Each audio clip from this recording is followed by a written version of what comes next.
armas, batallas y hombres que cambiaron el curso de la historia. Esto y mucho más en Bellum Artis Historia Militar.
La guerra del fútbol. 100 horas de combate entre Honduras y El Salvador.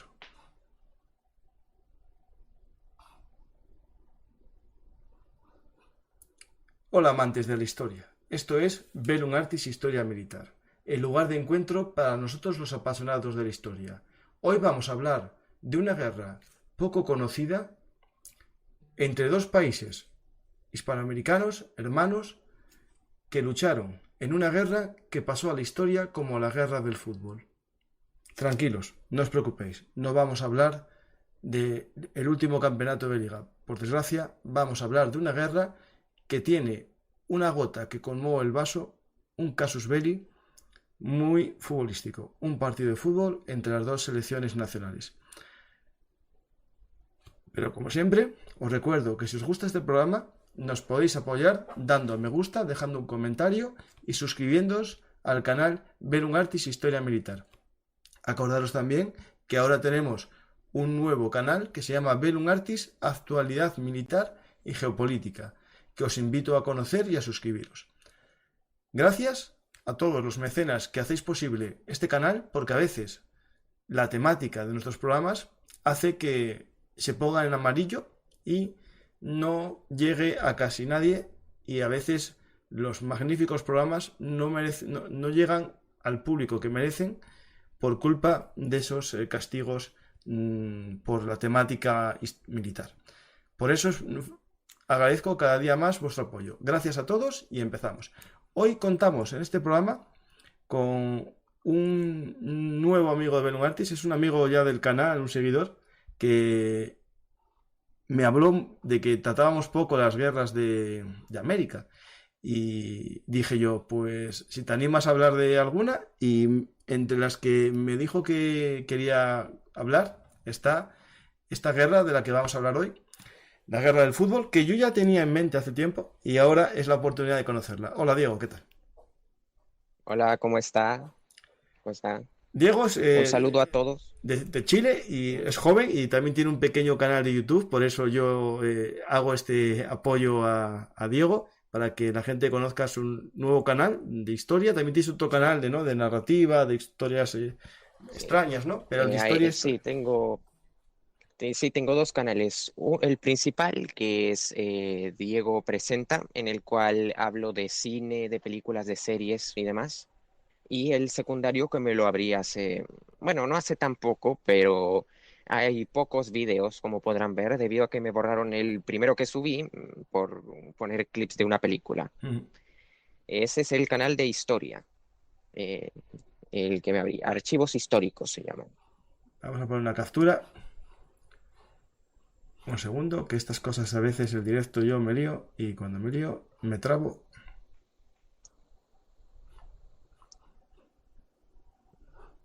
Tenéis aquí el canal Archivos Históricos para que os animéis a suscribiros y apoyarle, y para que así suba el canal y empiece a crear más contenido, que el comienzo es lo más difícil.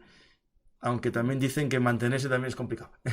Pues, Diego, vamos a comenzar a hablar de un conflicto que te pilla muy lejos a ti, casi a lo mejor en kilómetros, no tanto como a mí, pero nos pilla grande porque América es un gran continente. Y vamos a centrarnos en dos países de Centroamérica en tamaño relativamente pequeño comparado con Chile. Y vamos a conocer una guerra, no de las más violentas de la historia, pero sí que configura un poco la vecindad entre dos países eh, que comparten un territorio muy pequeño y muy estrecho que obliga a una mejor interrelación entre ellos, ¿no? Mm, Pues comenzamos un poco con los antecedentes, ¿no? ¿Por qué el nombre, no? Podemos empezar por ahí. ¿Por qué el nombre de la guerra del fútbol o la guerra de de las 100 horas? Bien, a ver, pese a que el nombre da a entender que la guerra comenzó por un partido de fútbol, lo cierto es que esto viene de bastante tiempo atrás. Hablamos de los años 60, ¿no? Mm. Y lo cierto es que la guerra realmente comenzó por el deporte número uno de todo el mundo, echarle la culpa a otro de todos los problemas. No falles. Bueno, siempre. Resulta que El Salvador, pese a que es un país bastante más pequeño que Honduras, tenía y creo que sigue teniendo una población bastante mayor. Durante la guerra, antes de la guerra, El Salvador tenía 3.600.000 habitantes, que es 1 millón más que Honduras, que tenía 2,5 millones más o menos.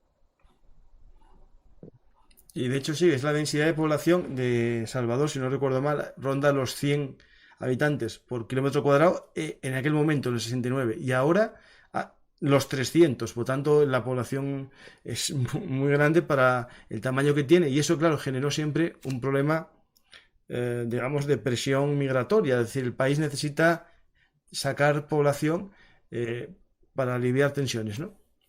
Sí. A su vez, el país, miles de salvadoreños emigraron a Honduras en busca de mejores condiciones de trabajo. Estos migrantes se convirtieron en lo que vendría siendo mano de obra barata y eran bastante, y los terratenientes que buscaban mano de obra barata en Honduras buscaban atraer inmigrantes salvadoreños, ya que eso les convenía, pues eran, de nuevo, mano de obra muy barata y por ende eh, trabajaban en las zonas, en las plantaciones fronterizas, en las zonas fronterizas entre El Salvador y Honduras. Que a su vez, esta frontera es una frontera que no está claramente delimitada, es una frontera que entre los dos países El Salvador exigía unas franjas de territorio como propias, es decir, lo que muy bien comentas, población mezclada, salvadoreña en Honduras, pero aparte territorio hondureño que Salvador reclamaba como suyo desde hace mucho tiempo. Ciertamente. Y bueno, pues hay varios temas en los que se puede hablar. Aquí tengo un cuaderno donde voy a anotar temas para, bueno, pues sí, para no perderme, claro, porque ya verá usted que tiendo a irme por las ramas, ¿no? Pero el caso es ese. Los terratenientes buscaban atraer población inmigrante porque era mano de obra barata y se llenó de inmigrantes salvadoreños, en su mayor parte indocumentados, ¿no? Había alrededor de unos 300.000 inmigrantes salvadoreños en Honduras, de los cuales el 20% trabajaba en lo que vendría siendo, eran el 20% de la mano de obra del sector agrícola. Mm. Trabajan en haciendas y plantaciones. Mientras que destaca la infame United Fruit Company. Supongo que ya sabe cuál es esa. Es la que se que dedicaba a crear repúblicas bananeras por todo el mundo, ¿no? Sí, la United Fruit Company que tenía alrededor del 10% de la tierra que la United Fruit Company tenía alrededor del 10% de toda la tierra cultivable en Honduras. Mm. Era, una fuerza a tener en cuenta. Y esta, pues le interesaba, siempre le interesó lo que vendría siendo la mano de obra barata. Entonces, claro, la empresa junto con los terratenientes y las élites de Honduras buscaban atraer inmigrantes salvadoreños, ¿no? Para poder, ya Ujú. que se les pagaba menos que a los hondureños, ¿no? Que es curioso, ¿no? Que esta compañía, la United Fruit Company, aquí pues tiene una reputación en la historia de ser una compañía, una empresa malvada, ¿no? Pues, y la verdad que razones no falta para considerarla así. No, no. De hecho, durante mucho tiempo, Estados Unidos, su política internacional en América estaba vinculada a que esta compañía y otras bananeras tuviesen un control de la economía de cada país de estos de Centroamérica. Y, y fue el causante de muchas guerras civiles en todos los países del Caribe por culpa de estas multinacionales americanas, de la de Chiquita también, esta de bananas y esta. Que sí se llaman repúblicas bananeras porque dependían de la exportación del banano por esta compañía. Mm. Organizaron, ayudaron eh, claro, fueron oponentes siempre de los movimientos estos sindicales, ¿no? Em, Apoyaron matanzas, ¿no? En huelgas y sobre todo, y es bastante famoso que en Guatemala, creo que fue por ahí Guatemala, que ayudaron a organizar un golpe de Estado, Mm. con un golpe de Estado en Guatemala, creo, por ahí a mediados de los 50. Y también estuvieron muy presentes en básicamente todo lo que vendría siendo el Caribe, ¿no? Cuba principalmente, bueno, la Cuba antes de Castro, en Centroamérica y en partes de Sudamérica, lo que vendría siendo principalmente el norte, todo lo que vendría siendo la antigua Gran Colombia, o sea, Colombia, Venezuela, Ecuador y demás. Mm. De hecho, en Colombia, creo, hubo una huelga y que terminó en una matanza de los empleados de la empresa. O Mm. sea, es una historia bastante, bueno, ya sabes. Mira, y de hecho, en la zona Que esta se llama, del Salvador, llegaron a hacer hasta su propio ferrocarril. Es decir, el ferrocarril nacional de Salvador y también de Guatemala era de la compañía United. sí, Fíjate. la empresa esta, em, entre comillas, ayudaba a lo que vendría siendo al desarrollo de las naciones, pues construía ferrocarriles, escuelas y demás, carreteras, pero ayudaba en la infraestructura, pero solo infraestructura que ellos les Sí, sí. beneficiase. Y Mm. estaba todo monopolizado por ellas. O sea, Mm. una auténtica empresa malvada de película. Entonces, Y bueno, pues ahí eso, en Honduras tiene una crisis económica, ¿no? Y la solución que encuentran es, vamos a echar la culpa sí, a alguien, ¿no? sí. Eso es el fútbol, no es el deporte de Hispanoamérica. El deporte nacional de Hispanoamérica, de América y del mundo en general es echarle la culpa a otro. Mm. Eso lo puede ver siempre. Y el presidente, básicamente, no, presidente no. Básicamente, esto comenzó a generar mucho malestar social en lo que vendría siendo Honduras. Y 10 días antes, si no me equivoco, 10 días antes de las elecciones, ocurre un golpe de Estado en 1963 al mando de, espere, no me quiero, Osvaldo López Arellano. Espere, voy a confirmar que no me quiero equivocar. Sí, me suena ese nombre, sí. Sí, sí. Sí, sí, Osvaldo López Arellano. Llega al poder en el 63. ¿M? Y bueno, él comienza a gestionar lo que vendría siendo el país. Y bueno, básicamente termina iniciando lo que vendría siendo una reforma agraria, la cual no perjudicó, por supuesto, a las empresas multinacionales ni a los terratenientes terratenientes. Lo que él buscaba, debido a había una enorme cantidad de hondureños desempleados, y él comenzaría a crear lo que vendría siendo una campaña de propaganda xenófoba en contra de los inmigrantes Sí, salvadoreños. tengo un cartel aquí ahora mismo de ese tema. No sé si leerlo porque alguien puede pensar que soy yo el que lo está leyendo.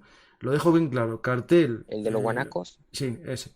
De propaganda nacionalista hondureña contra los salvadoreños en el año 1969. Hay que entender todo en el contexto histórico de aquel momento. Y dice salvadoreño, si te crees decente, por decencia abandona Honduras, guanaco. Si eres como la mayoría, ladrón, borracho, vividor, maleante o rufián, no te queremos en Honduras. Márchate o espera tu castigo. En Honduras no queremos ya guanacos. Y por si suplicas de la OEA, organismo encubridor agresor, es decir, a la Organización de Estados Americanos lo llaman así, organismo encubridor agresor, el gobierno acepta guanacos. El pueblo debe rechazarlos, ¿no?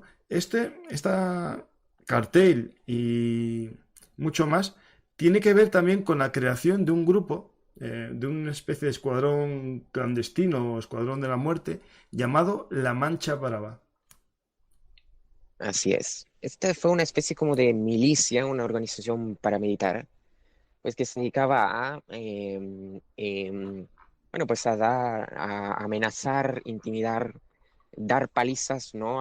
Y sobre todo, dar palizas y sobre todo también llegaron a asesinar a una gran cantidad de inmigrantes Mm. en el país. Sí. Y bueno, Y sobre todo entonces, de inmigrantes, pero Diego, también hay que recordar que estamos hablando de gente que llevaba ya varias generaciones, no solamente recién llegados, sí, sino pequeños propietarios, que estos son a los que afecta la reforma agraria, pequeños propietarios salvadoreños que ya tenían 3 o 4 generaciones viviendo en Honduras y con la nueva reforma agraria le quitan las tierras a ellos para dársela a hondureños. así es.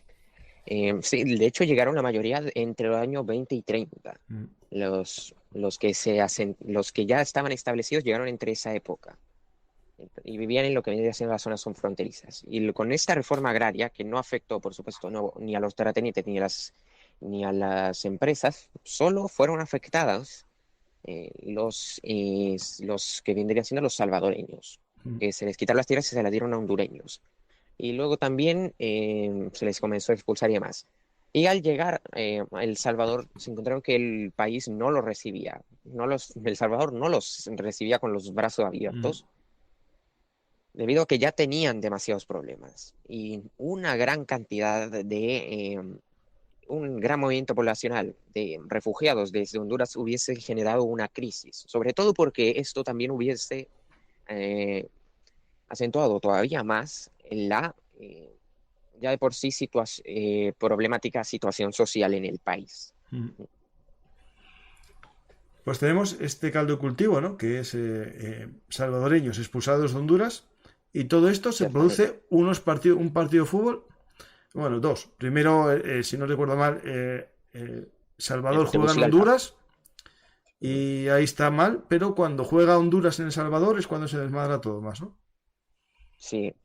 Pero antes, no sé si tenga el cartel por acá, que también la prensa salvadoreña terminó haciéndose eco de todas las cosas que estaban pasando. No sé si tenga el cartel por acá, pero había un cartel en un periódico salvadoreño que mostraba un dibujo de familias huyendo, huyendo, familias salvadoreñas, por supuesto, con un dibujo de un machete, no sé si lo tenga por acá, No, a ver, se encuentro. que decía que era básicamente hay que salvar a nuestros hermanos que están siendo perseguidos en Honduras, básicamente. Mm. No sé, no tengo, pero bueno, sigue con ello, si lo encuentro lo pongo después. Ok. Bueno, en resumen, la situación era muy tensa, la situación, tremendamente tensa. Y claro, además El Salvador ya tenía problemas económicos y problemas sociales. Y la llegada además de un montón de gente más hubiese significado realizar una reforma agraria que no hubiese beneficiado pues a las élites del país. Mm. Y claro, Y claro, entonces comienza todo esta propaganda xenófoba de López Arellano, propaganda antisalvadoreña, termina generando la misma respuesta por parte del Salvador, propaganda anti-hondureña, un sentimiento eh, de enemistad, y bueno, había una tensión tremenda entre ambos países. Entonces, llega al poder el presidente de El Salvador, que se llamaba Fidel Sánchez, y de nuevo no me quiero equivocar, voy a leerlo aquí. El presidente de El Salvador era Fidel Fidel Sánchez Sánchez Hernández Hernández, Salvador. Es justo. sí, sí, llega en 1967 al... Uy,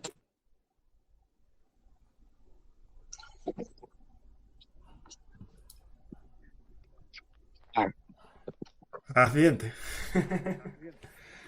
llávala. Ay, Dios.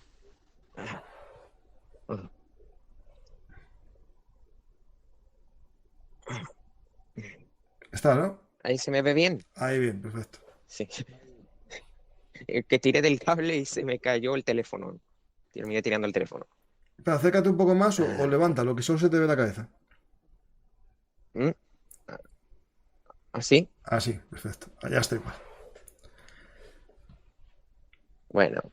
eh, entonces, claro, llega Fidel Sánchez Hernández a la presidencia de El Salvador en el 67.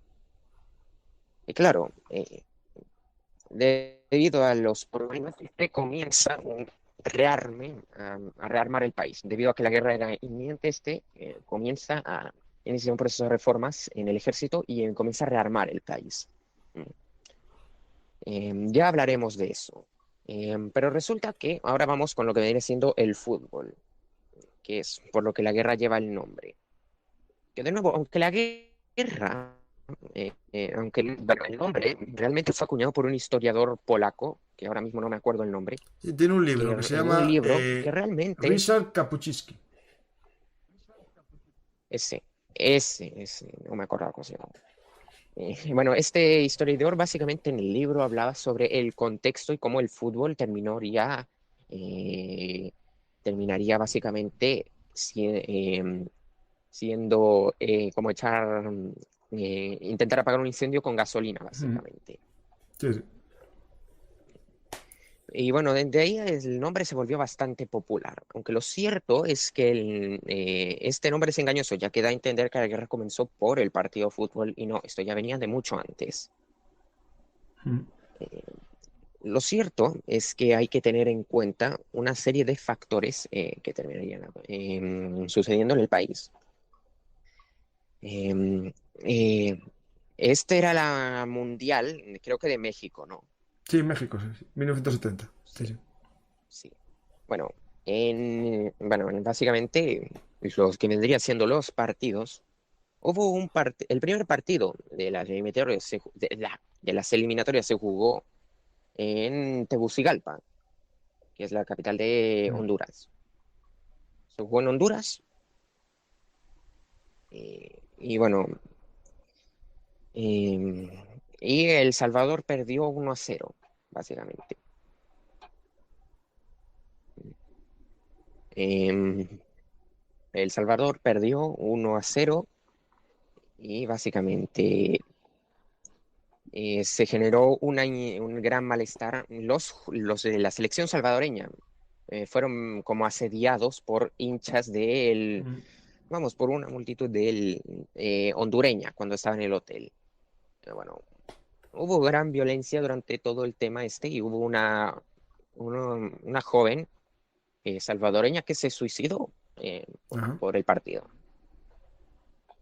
Un hecho bastante triste que fue bueno, muy aprovechado por lo que vendría siendo la prensa salvadoreña. Luego, la revancha se jugaría en El Salvador, donde la situación se repitió. Esta vez la selección hondureña fue básicamente acosada y asediada por multitudes de hinchas salvadoreños. Ujú. Bueno, se jugó en San Salvador y los salvadoreños ganaron 3-0, si no me equivoco.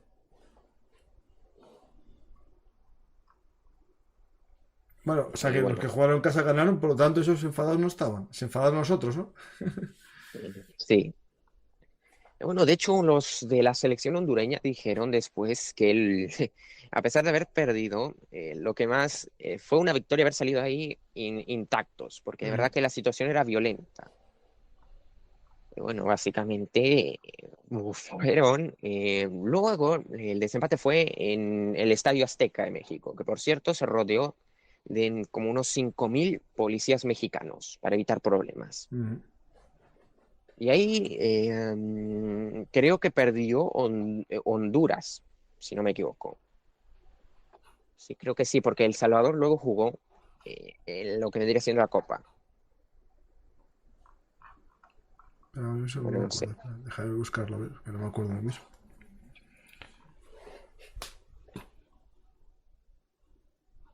El 15 de junio, de clasificación.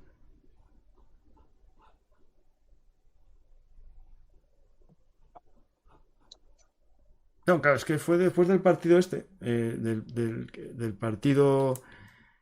La gente empezó a pegar a salvadoreños en Honduras. Es por la eliminación de Honduras, empezaron a pegar a salvadoreños en las ciudades de Honduras.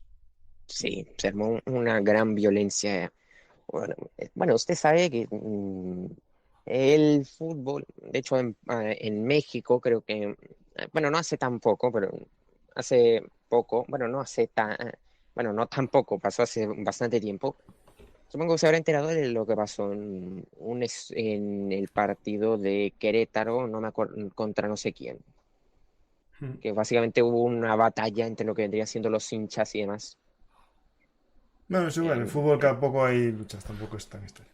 Y cuando metes sí, política y fútbol, el fútbol es la excusa, es decir, no, no, sí, no. Nadie se pega en sí por el fútbol, sino más bien por otras sí. cosas y que les gusta aparte. No, sí, no, sí, que durante las cosas del fútbol siempre se involucran, siempre termina sacando lo peor de la gente. Sí, sí, O al menos es la visión que tengo yo. A mí el fútbol no me gusta igual. sí, sí. Bueno, a mí el fútbol no me gusta realmente. Y eso que mi padre me quería poner, bueno, eh, bueno, me llamo Diego A, De Armando. porque mi padre me quería poner Diego Armando. Sí. Pero mi madre lo convenció de que no, y si no le gusta el fútbol, y al final para que fuera Diego A, me pusieron Diego Alonso. Bueno, pues ya está. Y Pues, menos mal porque el fútbol, no he tocado una pelota de fútbol en mi vida. pues mira, Bueno, sí eres...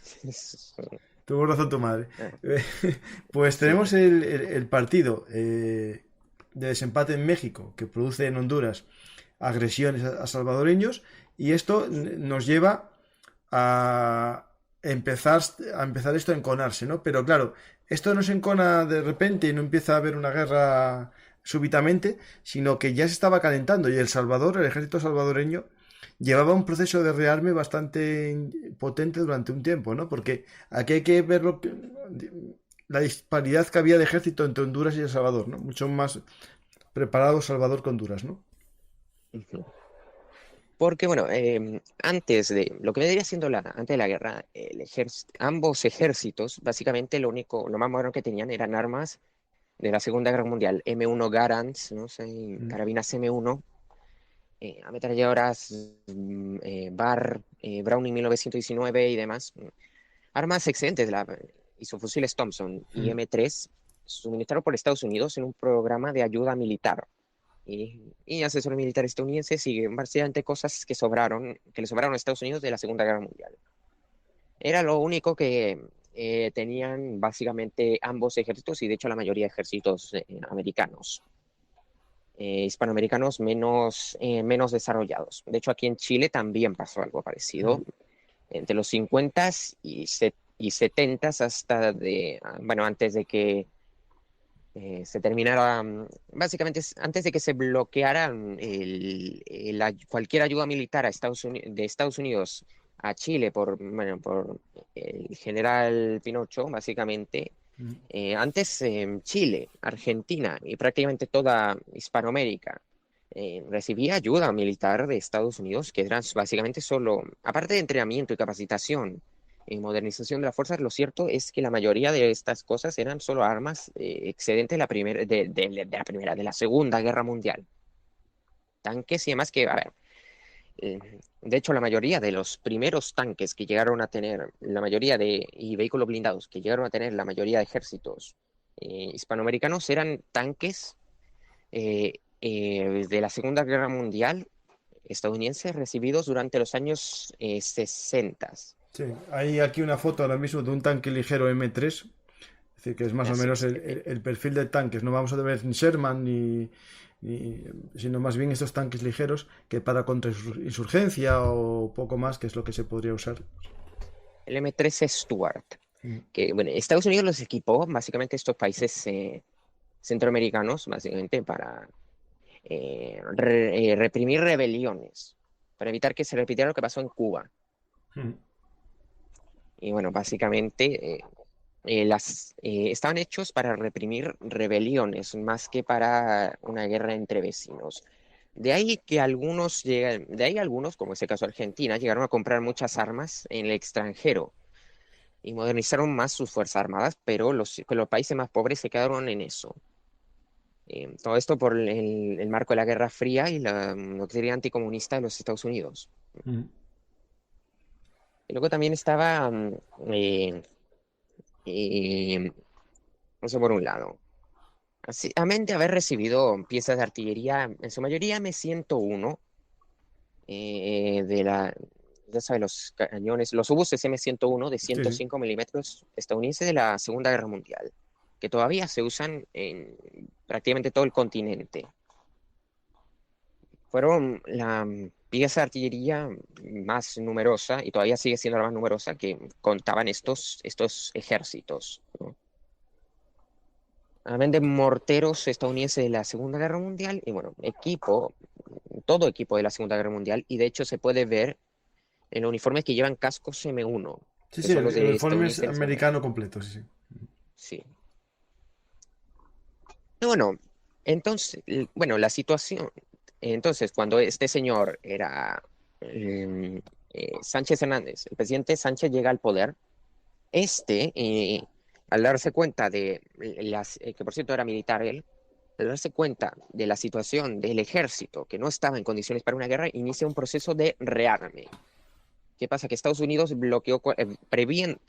tenía miedo que hubiera una guerra Mm. entre países, entre estos dos países, bloqueó cualquier importación de armas a ambos. Entonces, El Salvador terminaría a- a- comprando armas a Europa y en el mercado negro también. La principal arma que llegó a tener El Salvador fue el fusil HKG-3. Ujú. Creo que era el HKG-3A3, pero no estoy seguro. Sí, yo sé que era el Y G3, FN pero falta, no sé qué modelo exactamente. no sé. Pero bueno, HKG-3 y FN FAL Mm. principalmente. Pero de hecho, compró unidades, pero no para dotar a todas las tropas. Y la mayor parte siguieron con los Springfield de arma. Sí. Sí, compré no sé la cantidad exacta, no pude encontrar la cantidad exacta, pero se dice que la primera compra, que fue mucho antes de esto, fue para equipar a la Guardia Nacional, Mm. que serían unos 8.000 efectivos más o menos. Por ende, serían alrededor de unos 8.000 HKG-3. Y también compraron la versión ametralladora de este arma, que Sí, es la HG. HK-21, Sí, HK-21, ahí la tenemos. sí. Hablando de la Guardia Nacional fue creada como para ser una milicia, como una policía rural, para resguardar lo que son las zonas rurales del país. Mm. Eh, y servir como reserva del ejército en caso de una guerra. Y esta verías algunos de sus combates más importantes Mm, eh, durante este conflicto, pero se haría más famosa durante la guerra civil, la posterior guerra civil. Mm. Y bueno, el arma principal de estos era el fusil G3, el HK G3. Bueno, el ejército había comprado fusiles HKG-3, FNFAL y demás, pero no eran suficientes para equipar a todo el ejército y la mayoría, de nuevo, se fueron para la Guardia Nacional. Y muchas tropas seguían, y creo que se ven las fotos, que siguen usando fusiles M1 Garand y carabinas M1. Sí. Amén de que también, amén de las ametralladoras HK-21 y demás. Recuerdo haber visto un video una vez, bueno, en un documental sobre la guerra, recuerdo haber visto, no sé cuál de los dos bandos era, pero recuerdo haber visto un video donde se veía a uno de los soldados usando ametralladoras Madsen. Ujú. Hombre, Salvador compró mucho en países del este, en Yugoslavia y eso. A lo mejor alguna Maxim es fácil que haya Sí, conseguido. compró una gran cantidad de morteros de 120 milímetros a Yugoslavia, que eran morteros M70 y algo, no me acuerdo cómo. Pero bueno, eran morteros de 120 milímetros a Yugoslavia, cañones Otto Melara M56 de 105 milímetros, que también son usados aquí en Chile y en casi toda Hispanoamérica. Y creo que España también, Sí. también tenía algunos de esos. El otro Melara se lo dimos a Ucrania. Bueno, los cañones, sí. Mm. Cañones, estos cañones, bueno, en realidad, obuses en realidad, y para tener más artillería, porque aunque no sé el número exacto, sé que la artillería, haber leído una vez, no sé hasta qué punto, qué tan confiable sea esto, llegaron a tener 30 y algo, alrededor de unos 30 y tantos obuses M101. No sé hasta qué tan confiable fuera esa fuente y ni siquiera la pude volver a encontrar. Pero bueno, compraron estos y además más obuses M101 en el mercado negro. Y morteros M29, que son morteros de 81, 82, creo que 81 milímetros. Eh, eh, también en el mercado negro, que fueron usados durante los años 50. Y de hecho, aquí en Chile todavía se usan los M29. Mm. Pero incluso Bueno, compraron aviones, compraron, ¿no? sí, compraron aviones de la Segunda Guerra Mundial, que eso ya iremos, ya iremos a eso. En general el equipo, aunque el equipo moderno no era suficiente para abastecer a todo el ejército, tenía una cantidad bastante mayor de equipo moderno que el que llegó a tener Honduras, que cuando comenzó la guerra todavía estaba armado con fusiles de la Segunda Guerra Mundial. El Salvador tenía alrededor de unos 1.300 y algo, 1.360 y algo, fusiles M1 Garand, de hecho, y carabinas M1, y Honduras llegó a tener alrededor de unas 5.000 carabinas M1.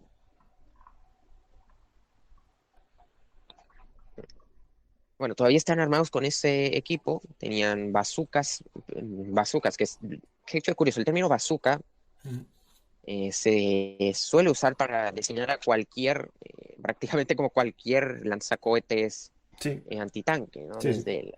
Como por ejemplo el AT-4 o el M72. Pero lo cierto es que bazooka como tal solo se puede aplicar a los de la primera, a los de la Segunda Guerra Mundial. Me da por decir primera, no sé por qué. Mm. Solo se puede aplicar a los de la primera, de nuevo. La segunda, segunda. Solo se puede aplicar a lo de la Segunda Guerra Mundial y hasta los años 60, que serían la bazooka M1, M2, M9 y demás, y el M20 Super Bazooka. Todas estas fueron usadas por los países hispanoamericanos y Brasil también. Bueno, básicamente eh, eh, también el tanque principal de El Salvador era el Stuart, el tanque M3 Stuart, que no me pregunte la cantidad porque no lo sé, No, está no pude bien. encontrarlo en ninguna parte. Sí. Y de hecho encontrar información sobre la cantidad exacta de este tipo de vehículos y artillería suministrados a países, por Estados Unidos, a este tipo de países, es bastante difícil de encontrar. Y bueno, básicamente, este era el equipo de las fuerzas terrestres, del ejército de tierra, pero la Fuerza Aérea modernizó sus aviones de la Segunda Guerra Mundial y compró más, que eran variantes civiles y demás, de la aviones de la Segunda Guerra Mundial, que sería la última vez que estos entraron en combate. No sé si escucha rechinar algo, es la silla. No, tranquilo, tranquilo. De hecho, en esta guerra se produjo la última batalla aérea entre aviones de pistón de hélice. Exacto, aviones de pistón, aviones de hélice y demás. Los más numerosos serían los F-4U Corsair, que fueron usados por ambos bandos. Honduras creo que tenía 20 de estos aviones. Amén del P-51 Mustang, que también fue muy, muy usado por El Salvador, que llegó a tener alrededor que también llegó a tener una veintena de estos. El P-51 Mustang, el T-6C Texan, el Trojan, o Trojan, ¿no? Bueno, se escribe Trojan, pero se pronuncia es Trojan, creo, ¿no? Sí, fue de Troya, sí, sí. ¿Ah? Sí. Y el C-47 Skytrain. También de avionetas civiles que se equiparon a ametralladoras y aviones civiles adaptados como bombarderos. Fueron las modernizaciones que hizo El Salvador a su fuerza aérea. Eh, De y hecho, bueno, una cosa que de las que compró El Salvador en este rearme que hizo, como no podía comprar legales, compró la P-51 Cavalier Mustang, que es un avión civil, en teoría, es un sí, avión de uso civil para, bueno, para que quiera sensaciones de velocidad. Y lo que hizo fue comprarlas. Y al llegar a El Salvador, los mecánicos del armarlas. ejército las armaron y contrataron Ujú, también pilotos estadounidenses, tipo mercenarios, para que las pilotasen. sí, sí, ciertamente. Bueno, entonces desde el 67 hasta que estalló la guerra, El Salvador estuvo modernizando sus fuerzas armadas, estuvo rearmándose, porque él ya preveía que se iba a avecinar una guerra. Mm. Bueno, la guerra comenzó el 14 de julio. De nuevo, no me quiero equivocar. Sí, sí, sí, fecha oficial el 14 de julio. Lo que pasa que un poco antes del 14 de julio se produce un incidente, varios incidentes fronterizos. Hay un incidente que creo que es el día, pero busco el día que no me acuerdo perfectamente, el día 3 de julio, un avión de correo postal hondureño, voy a buscar la foto del tipo de avión, un Douglas DC-3 hondureño, sale de una ciudad fronteriza y sobrevuela cerca de la frontera sin, según todos los expertos, no pasó de la frontera, pero le dispara fuego antiaéreo salvadoreño, el avión escapa y logra aterrizar y salen una patrulla de aviones de estos, el modelo TP-28 Trojan, el que tú comentabas antes, que voy a poner una imagen que lo tengo aquí. El Trojan, que en teoría es también un avión de esos de aprendizaje, lo que pasó es que los armaron, les pusieron unas ametralladoras y salió para ver lo que estaba sucediendo. También le dispararon, logra evadirse. Y después, pasados unos días, hay otro incidente aéreo en el que un avión salvadoreño cruza la frontera y estos también le salen a interceptar. Y aparte, ciertos problemas también en tierra. Pasaron todo esto antes del 14 de julio, ¿no? Sí, sí, todo esto antes del estallido oficial de lo que vendría siendo la guerra. Sí, aparte de las persecuciones, las palizas y los asesinatos de salvadoreños en Honduras, también pasó algo parecido con los hondureños que vivían en El Salvador. Y bueno, la prensa, todo esto, por supuesto, había un sentimiento anti-salvadoreño y anti-hondureño respectivamente, alimentado por la prensa y por el gobierno, básicamente. Y las fuerzas armadas en las fronteras hubieron básicamente enfrentamientos esporádicos y pequeñas incursiones entre ambos bandos. Eso suele pasar mucho. Eso suele pasar mucho cuando hay, básicamente, eh, tensiones entre dos países, suelen haber enfrentamientos entre las tropas que están en las fronteras de ambos países. Es bastante, Sí, bastante sí, eso fue curioso. fuerte, sí, sí, es lo que hay siempre. Lo mismo pasó aquí en Chile durante la crisis con Argentina en el 78, de las Islas del Beagle, Mm. que aunque gracias a Dios nunca estalló una guerra, hubo una gran cantidad de situaciones de incursiones y demás, y enfrentamientos en la zona fronteriza del sur. Sí, sí. Sí, el sur. Ah, Está, entonces siempre hay ese tipo de cosas y generalmente suelen venir acompañados de provocar una escalada de las tensiones que terminan desembocando por lo general en una guerra. Bueno, pues eso, el 14 de julio es cuando inician las hostilidades y la Fuerza Aérea hondureña. La Fuerza Aérea salvadoreña inicia la invasión de Honduras, básicamente. La Fuerza Aérea salvadoreña, el plan era destruir la Fuerza Aérea hondureña en tierra. Mm. Era como, bueno, ¿sabes la estrategia de la, Sí, sí, de de la guerra Israel. de la guerra de los 6 días, Lo básicamente? mismo, sí. Pues eso.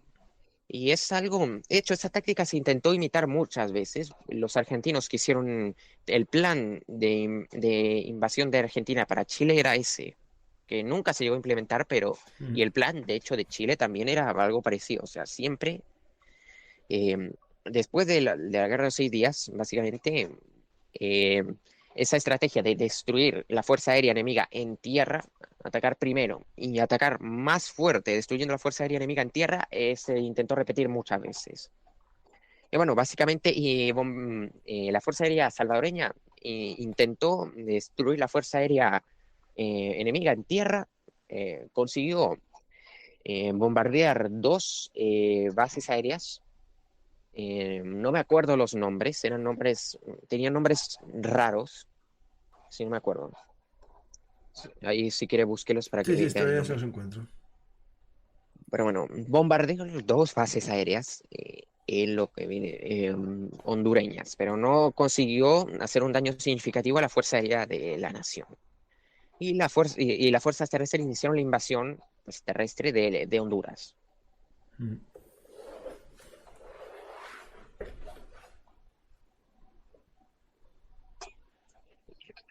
Y llegaron a ocupar bastante territorio, e incluso llegaron a estar bastante cerca de la capital, Tegucigalpa. Por su parte, la Fuerza Aérea hondureña eh, comenzaría,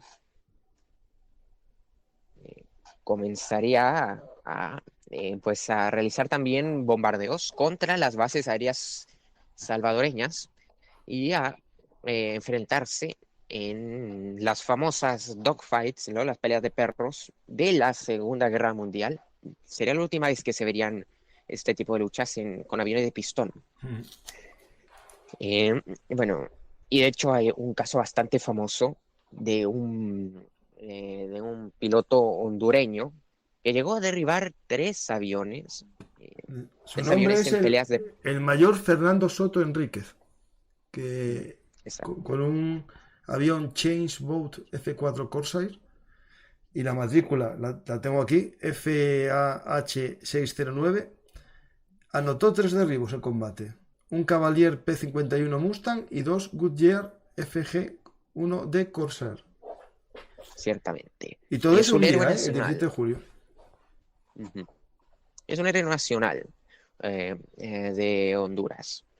Y fue el único que logró, que logró eh, que lograría hacer algo así en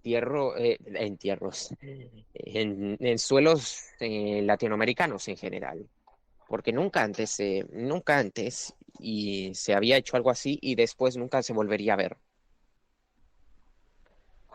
Ujú. Y Espérate, bueno, tenía una foto de él, espera, la perdí. Quiero poner la foto del piloto. el avión con el que realizó los derribos, el ya mencionado Corsair, está en el Museo de la Fuerza Aérea de Honduras. Aquí tengo la foto del Corsair y tenía la foto de él subiendo a la cabina. Cosas de los gremlins de esto que desapareció. Porque tenía pintado los 3 aviones en el fuselaje. Aquí está. Sí. Ahí está la foto. Claro, es que si nos ponemos a analizar, hay pocos pilotos en el mundo que tengan derribos, salvo en las dos guerras, en las guerras grandes, el resto de países pasan la historia sin casi acciones militares. Ujú. Por suerte. Sí, gracias a Dios. Sí, sí. Y bueno, básicamente eh, la Fuerza Aérea Hondureña contraataca eh, y logra afectar severamente la cadena de suministros del, del, eh, del ejército salvadoreño. Y la ofensiva se estancó posteriormente, se terminaría empantanando. Obtuvieron muy grandes éxitos, muchos logros en 2 días. Llegaron a ocupar una gran cantidad de territorio hondureño, pero al final el avance se terminaría estancando. Claro, porque una vez que la defensa se organiza, el avance se hace muy complicado. Ese es el tema de todas las guerras. Cuando hay factor sorpresa, el avance es fácil y después se estanca siempre. Salvo que Sí, caiga. y sí, eso es, sí, tipo Blitzkrieg, ¿no? Que de hecho eso lo comenté con mi padre con todo esto de la guerra de Ucrania, lo comenté con mi padre y unos amigos que a mi padre también le encanta la historia y demás, y unos amigos y más, que lo que hizo Rusia ahí, la estrategia de Rusia para mí no tiene ningún sentido.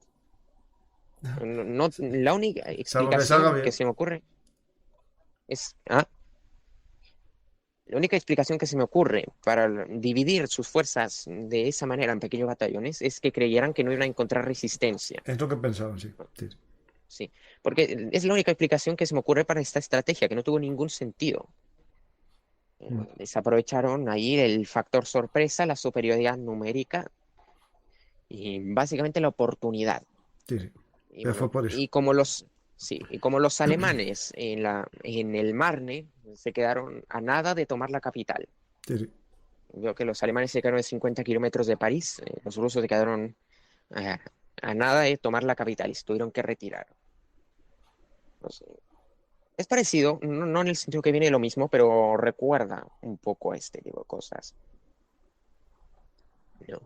Sí, sí, El Y no me Salvador pregunto, entró bien, pero después no supo aprovechar, digamos, sí, no, cuando una vez que la defensa Honduras se se organizó, defiende, ya es más complicado el avance porque no tienen fuerza, claro. pues, sí, no hay fuerza, no había fuerza suficiente. Bueno, bueno, a ver, igual hay que tener en cuenta que una fuerza como la fuerza de invasión de Rusia, ¿no? De unos 200.000 hombres, aquí es prácticamente ciencia ficción. No, el Es una ejército de ridiculez. Salvador eran el de Honduras 5.000 soldados, para que nos hagamos una idea. Sí, los ejércitos hispanoamericanos generalmente, aunque suelen ser bastante grandes, decenas de miles ahora, lo cierto es que cuando se habla de ofensivas como tal en territorio enemigo, no suelen superar. Lo más grande suelen ser 10.000, 20.000 soldados, pero no suelen superar esas cifras. El Salvador llegó a la ofensiva con menos de 10.000 soldados. Sí. Y bueno, entonces, claro, ahí pasó la ofensiva con menos de 10.000 soldados. Entonces, claro, ahí hay pues claro, que hay que tener en cuenta eso. Y eso viene ya desde la época de las guerras de independencia, el colapso del Imperio Español y la posterior balcanización de toda la región de Hispanoamérica, Sí, que los ejércitos, y esto se puede ver aquí en la guerra, en las guerras que han acontecido, las guerras civiles, las guerras entre México y Estados Unidos, y la guerra de la Triple Alianza, y la guerra del Pacífico, y por supuesto la intervención francesa en México, se puede ver claro que los ejércitos hispanoamericanos no suelen superar las 3 cifras. mm, Un ejército de 10.000 soldados es un ejército gigantesco en estos estándares. sí, sí. Por el tema de la logística y la dificultad Los- de suministrar a estos tropas en los territorios a veces muy complicados también de las selvas y todo esto, que esto hay que tener en cuenta también. sí. Ujú. Sí, claro, es un problema.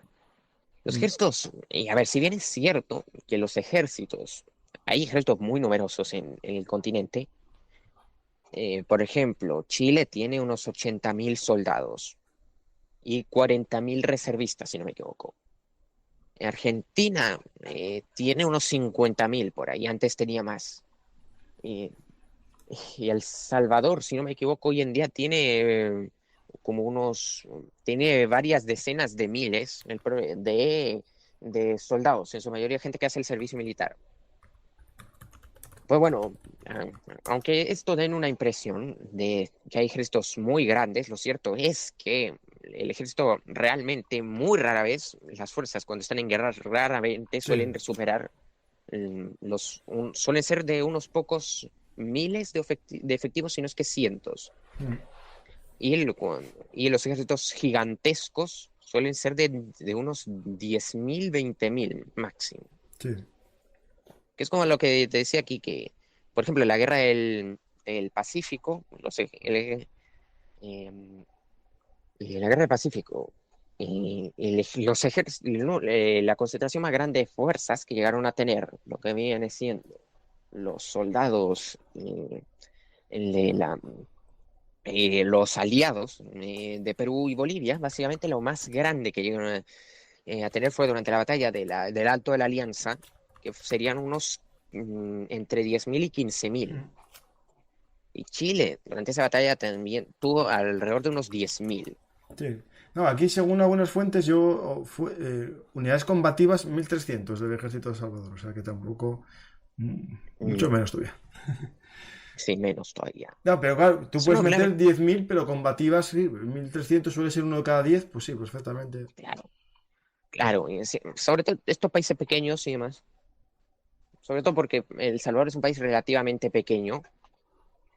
Un país muy, muy pequeño, pero bastante sobrepoblado en ese sentido. Sí. Ya que tenía 1 millón de habitantes más que Honduras Mm, en ese momento. Pero claro, armar, alimentar y entrenar a una gran cantidad de soldados es problemático para países pobres, bueno, ni siquiera pobres, países que no son ricos, mm, vamos, sí. Una cosa es pensar que tienes un ejército, otro tenerlo de verdad, sí. Sí, Eh, podría ser, sí, sobre todo porque, claro, y sobre todo la logística, que suele ser muy ignorada.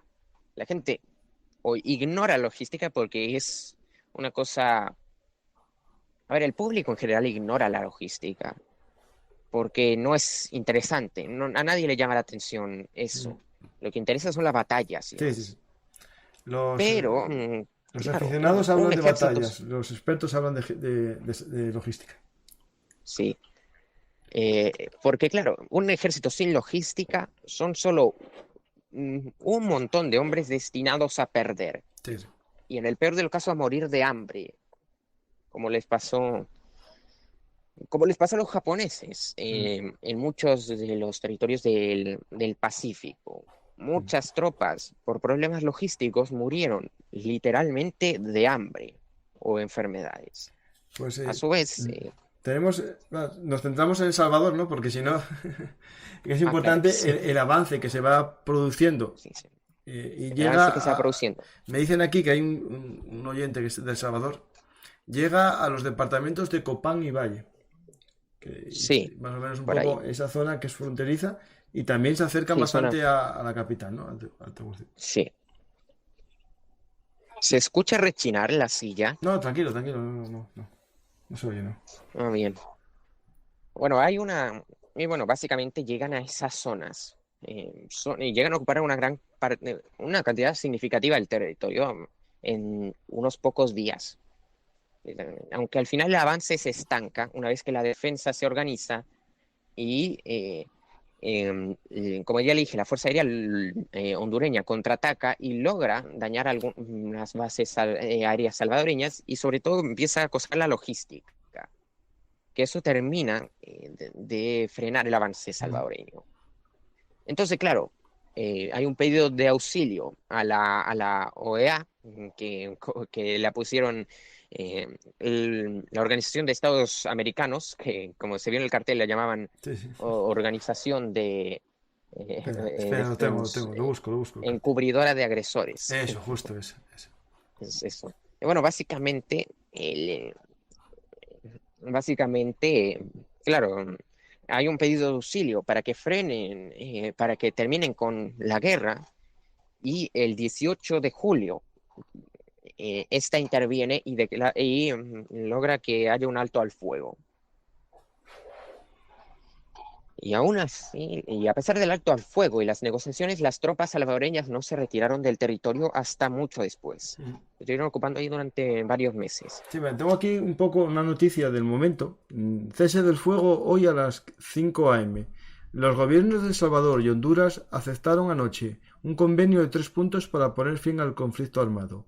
Primero, cesación de las hostilidades a partir de las 5 de la mañana de hoy viernes. Segundo, en forma escalonada y en un plazo entre 3 o 4 días se operará, bajo la vigilancia de la OEA, el retiro de las fuerzas salvadoreñas del territorio hondureño ocupado.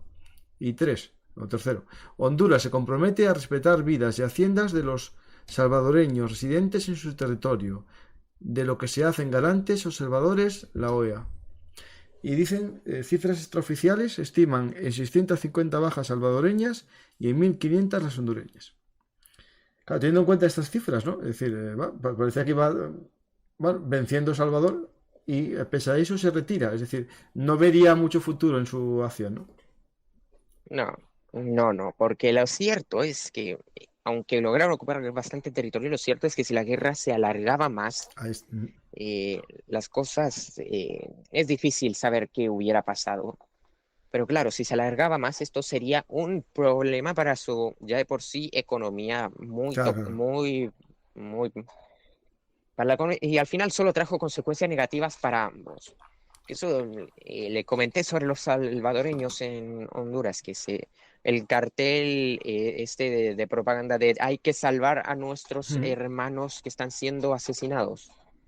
Bueno, pues bueno, no sé si lo encontró, No, ese no encontré pero muchos, pero ese no. bueno, pues eh, básicamente eso, que había que, bueno, básicamente decía eso, ¿no? Que había que rescatar, ¿no? A los salvadoreños que estaban siendo básicamente asesinados y demás.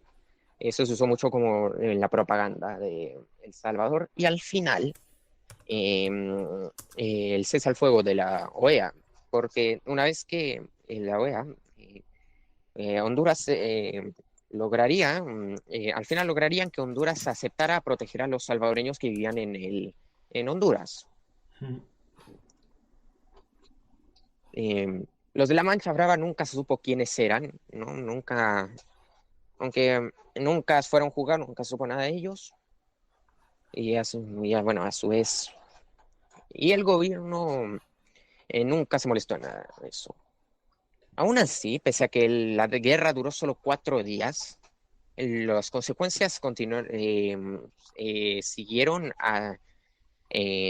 afectando las décadas siguientes, porque nunca, no se resolvió por completo hasta los años 80, creo, por ahí, que fue cuando llegan a un acuerdo respecto a lo que vendría siendo los territorios en disputa. Y bueno, pues, y hablando de los salvadoreños ya, no fueron, un montón de ellos terminarían huyendo de Honduras a El Salvador y otros fueron expulsados. Y El Salvador esto no lo quería, no lo recibieron y se encontraron que su patria no lo recibía con los brazos abiertos, porque no convenía. Literalmente la situación no estaba para tener más gente. El país estaba sobrepoblado. Sí. Y encima, esto acrecentaría más los problemas sociales, que al final terminarían desembocando en lo que vendría siendo la guerra civil. La guerra civil salvadoreña, que fue una de las más sangrientas de la historia de Hispanoamérica. Y ahí fue donde se lució en todo su esplendor la infame Guardia Nacional de El Salvador. Entre las No sé, consecuencias, la guerra duró. 100 horas, ¿no? Esos son los días. Vamos a ver cuántos días son.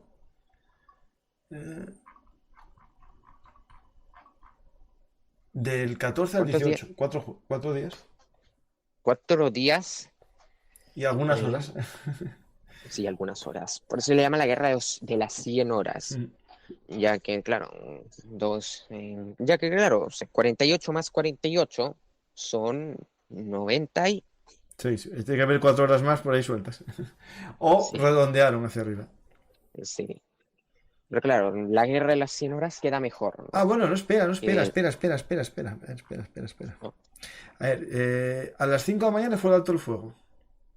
ok, Y si empezó las 5. a la 1, que me suena a mí que el primer ataque fue a la 1 de la mañana, Sí, por ahí sí que pueden más o menos esas 4 horas de diferencia, justo. Sí, sí. sí, ahí está. Puede ser, igual. Es como Sí, igual no es como, sí, igual sí. sea exacto y no como la guerra de los 100 años. Sí, que eso eran unos pocos más. O Eh, la, pues digo, sí, aparte del nombre este que puso Kapuczynski, ¿no? Que tengo aquí el libro, el que lo quiera leer, eh, o la guerra del 69 también se conoce así. Esta guerra llevó consigo una consecuencia que yo creo que a lo mejor no fue la mejor, ¿no? Para la economía de Centroamérica, que fue el fin del proceso de integración que se estaba creando del mercado común centroamericano, una especie de, bueno, unión económica de el los mercado países. común Sí, un mercado centroamericano común, sí, sí. fue básicamente para una organización apoyada por Estados Unidos para evitar, para disminuir, reducir de toda forma posible los efectos de la Revolución Cubana Sí, sí. en Centroamérica. Y Ya. para evitar que eso se repitiera en Centroamérica. Al final, la guerra terminó, de la cual ambos países eran parte de la organización, terminaría disolviéndose. Y esto tuvo efectos tremendamente nocivos para, eh, eh, para la economía de todos estos países. Mm. Que Sí, de hecho, hoy en día siguen siendo que de hecho en países bastante pobres, bueno, no pobres, sino, sí, a bueno, ver, igual hay que tener en en vías cuenta, de desarrollo, sí. Mm. sí, en vías de desarrollo, en parte también por el que no solo El Salvador, que hablamos de El Salvador, prácticamente todos los países de Centroamérica estuvieron involucrados en una guerra civil, Mm. al menos una guerra civil entre los años 70 y 80. Sí, sí. Con dictaduras militares, golpes de guerrillas, guerras tal, contra guerrillas. Sí, sí. De hecho, Salvador es Ciertamente. una de las más duras. Sí, eso.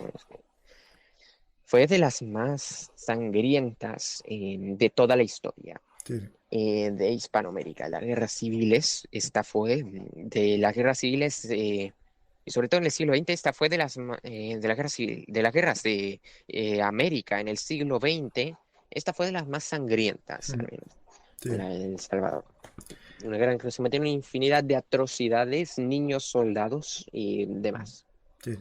En Guatemala también hubo una guerra civil en la que se cometió un genocidio contra los pueblos indígenas, mayas y Mm. chiles, creo que se conoce.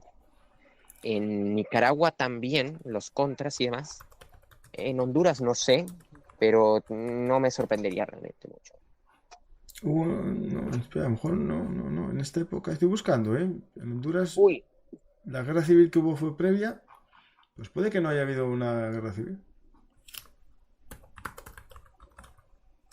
Se le cayó la conexión a Diego. Sí. Hubo unas fuerzas revolucionarias del 79-80. Un grupo guerrillero hubo, pero no una guerra civil como tal. Ujú, ujú. Pues Diego, muchas gracias por este viaje a un momento histórico que yo ya quería tratar en Benun Artis, y juntos entre los dos, pues yo creo que fuimos dialogando y enriqueciendo eh, esta guerra Sí. del fútbol, que alguien entrará a Ah, y verla, hablando del fútbol, a pesar pensará que de es algo de hay una fútbol. cosa más. Sí. Sí, no, no fue. No, no fue por el fútbol, fue por el deporte nacional número uno del mundo. Del mundo entero. Echarle la culpa a otro. Sí, sí. Sí. Y hablando de fútbol, por cierto, El Salvador sí terminaría, a pesar de ser el agresor, terminaría jugando Ujú. en la Copa del Mundo y perdió. Y creo que ante la URSS y México y alguien más, que no me acuerdo quién más. Ujú.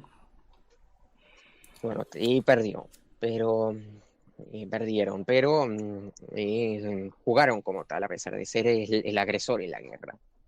Ujú. Bueno, y respecto a los protagonistas, el, eh, no me quiero equivocar nuevamente. Em, eh, Osvaldo López Arellano, el dictador de Honduras, terminaría siendo derrocado en un golpe de estado por un amigo suyo en el 71. ¿Ok? Y a su vez, presidente Sánchez de El Salvador también sufrió un golpe de estado, pero sobrevivió para poder entregar la banda a su sucesor en el 72. Ujú. Y bueno, y eso sería básicamente lo que vendría siendo eh, la- las consecuencias, ¿no? De Sí, sí. esta guerra tan interesante. Sí, sí, y desconocida para la mayor parte bueno, por lo menos en España, gran desconocida. A mí siempre me llamó la atención por eso, porque era una guerra totalmente desconocida. Y hoy, gracias a ti, más gente puede investigar sobre ella.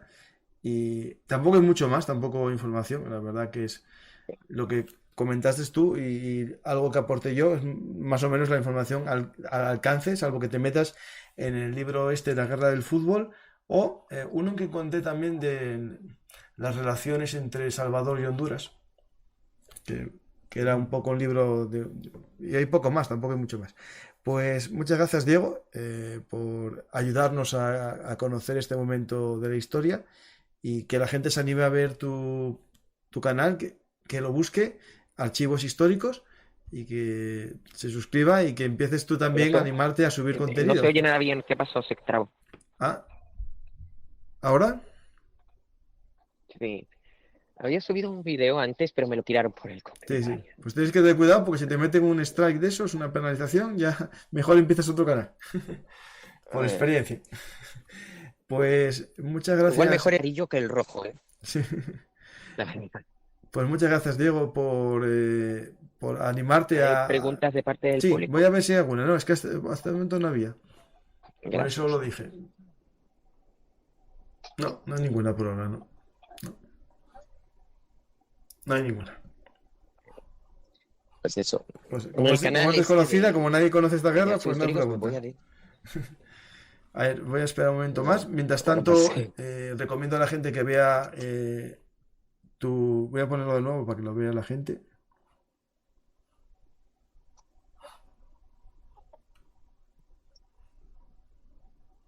Espera.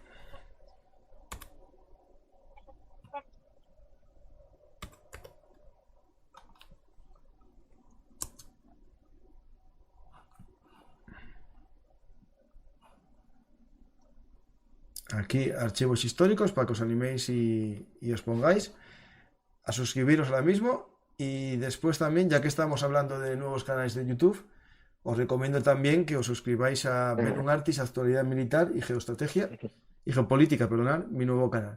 Pues muchas gracias a todos los que estáis en directo y voy a ver si hay alguna pregunta y si no, Diego, lo finalizamos. Que La aún no Marina, subo mi bueno, primer, una bueno, ya lo pregunta, sé. sí, la Marina de ambos países actuó, y que yo sepa, no. No, que yo sepa, no. En parte porque no tienen No, tendrá a un ver, par que de yo sepa, lanchas o no un par. tienen no tienen una frontera marítima.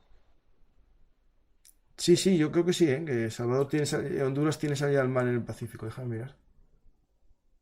Hay Sí, puede mapas ser, que sí y sí. mapas que no. Espera, eso es lo que me llamó mucho la atención. Espera, sí, sí, pero yo creo que tiene salidas. Sí, cierto, creo que había una. Sí, creo que sí. Otra cosa es que la flota de Honduras le importe más en la zona de...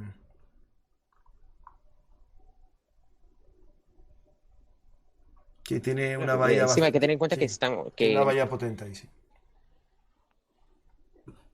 sí.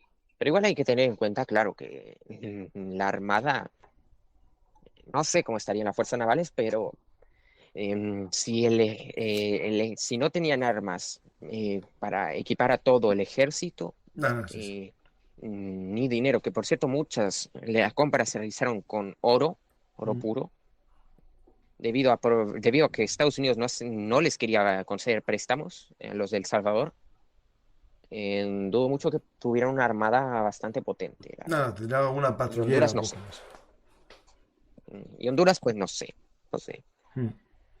Incluso Argentina y Chile, que serían los que tendrían algunas de las armadas más potentes, ¿no?, de la región, eran todos buques de la Segunda Guerra Mundial. Sí, sí. Así que no sé. Así que no sé. No, no, no me suele haber visto ninguna vez. Lo que estuve mirando esta tarde Porque para informarme, no vi nada yo de eso. Pues, Diego, no, muchas yo gracias. tampoco he Sí. visto nada de nada.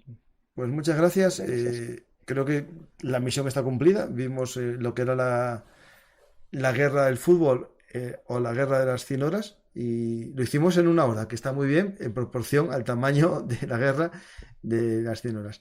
Sí. Pues, espera, que ahora se estropeó un poco Faltan 99. Sí. Espera, que ahora se te fue un poco... Bueno, está ahí.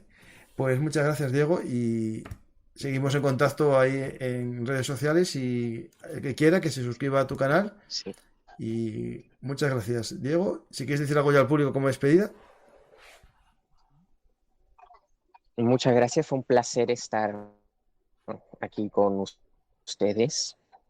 No olviden pasarse por mi canal, que hay puros shorts, que por cierto, los shorts los había subido originalmente al canal principal, pero progresé por subirlos en este canal, crear un canal aparte para ellos. Mm. Y bueno, pues eso, voy a empezar a subir mis primeros videos pronto. Voy a subir mi primer video, que será sobre los pueblos bárbaros, ¿no?, hermanos celtas y más. Lo voy a subir en unos días, editado, porque tenía unas escenas de películas que me lo bloquearon. No, yo tienes que tener cuidado. Yo no pongo Em, escenas directamente. sí, Tienes que tener mucho cuidado. mm, No más de 15 segundos, sí, te lo aconsejo. sí, gracias. Bueno, pues eso. Les aconsejo que se pasen por mi canal, que se suscriban, que será muy interesante. Y un agradecimiento sobre todo al anfitrión aquí presente, a Belu Martis, Historia Militar. Gracias por la oportunidad. Me gustó mucho estar aquí, realmente. Nunca antes había hecho esto. Y nunca antes había La hecho esto. oportunidad Realmente fue. que a mí me la dieron también cuando empecé, por lo tanto es importante dar una oportunidad, empujar para que si tienes ganas y sigas con el proyecto. Yo sí que vi los vídeos del otro canal y me gustaron, por lo tanto te animo en el de historia a que sigas igual y trabajes duro. Sí, gracias. Pues muchas gracias, Gracias, Diego, muchísimas gracias. y me despido de todos vosotros ya, como siempre, recordándoos que si os ha gustado este programa, deis a me gusta, dejéis un comentario y os suscribáis al canal de Diego, Archivos Históricos, y también a Bellum Artis, Actualidad Militar y Geopolítica. El nuevo proyecto también de un servidor. Pues gracias y hasta la próxima historia hablada. aquí en Belum Artis Historia Militar. Gracias, y si queréis invitarme a un café para que recupere fuerzas después de este programa y de otros más que llevo hechos este fin de semana, ya sabéis. Patreon.com, PayPal y también el Bizum que aparece en pantalla para si queréis hacer algo esporádico, y si queréis también en YouTube y en iVoox nos podéis apoyar de forma más habitual. Gracias y hasta la próxima historia hablada aquí en Belum Artis Historia Militar. Sin nada más que decir, nos vemos en la próxima y cuídense. Bye bye. Bye bye. Y vamos a poner el final chulo y nos vamos. Por favor, apoyadnos en iVoox, YouTube o Patreon. Recordad que Belum Artis es vuestro canal de historia militar y trabajamos para daros los mejores contenidos. Muchas gracias a todos y hasta la próxima historia hablada. Y no os olvidéis de dar a me gusta y compartir. Hola amigos de la historia militar. Si os ha gustado este contenido, por favor, apoyadnos en iVoox, YouTube o Patreon. Recordad que Belum Artis es vuestro canal de historia militar y trabajamos para daros los mejores contenidos. Muchas gracias a todos y hasta la próxima historia hablada. Y no os olvidéis de dar